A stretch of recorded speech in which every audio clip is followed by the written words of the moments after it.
I take refuge. How can you say to my soul, flee like a bird to your mountain? For behold, the wicked bend the bow. They have fitted their arrow to the stream to shoot in the dark.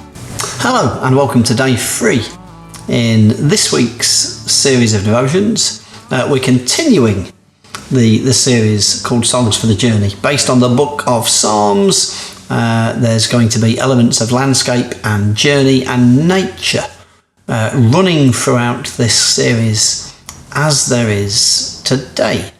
A question for you: how do you feel about gardening? In decent weather, some people can find refuge, rest and recreation in their gardens.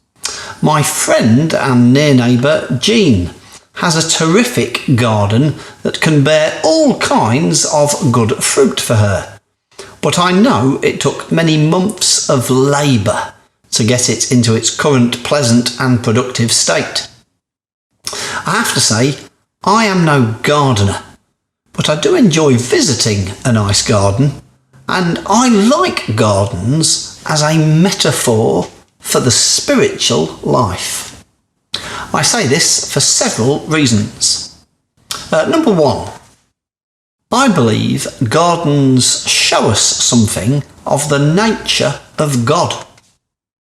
In the reasonably well-known poem God's Garden by Dorothy Frances Gurney, she writes, "The kiss of the sun for pardon, the song of the birds for mirth. One is nearer God's heart in a garden than anywhere else on earth." Her point, I think, is that the warmth of the sun, the song of the birds, and the enjoyment that our 5 senses receive from experiencing nature are testimony to God's heart for us. God's gifts of nature is a treat for our senses and an act of God's love for us. 2, I believe gardens show us something of the nature of life. Nature and landscape can hold wild beauty, requiring no help or enhancement from humans. But a garden is not really like that. Gardens tend to require work, often continual thought, energy and attention. If we want to enjoy the treasures of the earth, be they flower, fruit or vegetable, someone has got to put in the effort, and often you get out what you put in. Thirdly, I believe gardens show us something of how to engage with God in prayer. The treasures of the earth are often hidden. They are there and they are potentially enjoyable for us, but initially they are underground and surrounded by dirt and darkness. Whether flora, fauna or food, getting them into their best and most useful state requires work. Psalm 34 contains the well-known phrase, well-known for Christians at least, "Taste and see that the Lord is good." But the author also writes of putting time and effort into his relationships and his relationship to God. Verse 4 says, "I sought the Lord and he answered me." Verse 10 says, "Those who seek the Lord lack no good thing." Verse 14 says, "Seek peace and pursue it.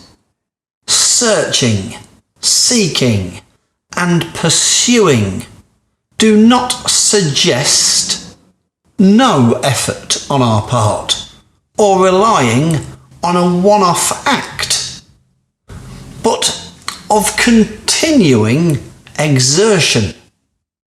Good things don't always come to us cheaply or easily in gardens, in life, or in our spiritual life.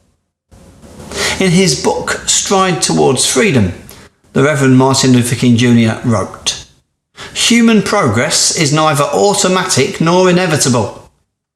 Even a superficial look at history reveals that no social advance rolls in on the wheels of inevitability. Every step towards the goal of justice requires sacrifice, suffering, and struggle, the tireless exertions and passionate concern of dedicated individuals. I think that some level of struggle and exertion and dedication can be needed in our prayers and in our relationship to God. Our relationship to God can remain under the surface or at the level of potential unless it is cultivated and worked on. That seems true for the nurturing of potential in much of life. So may God help us to be people who work on the gardens of our soul. May God help us all. For the Lord is righteous, He loves righteous deeds. The upright shall behold His face. For the Lord is righteous, He loves righteous deeds.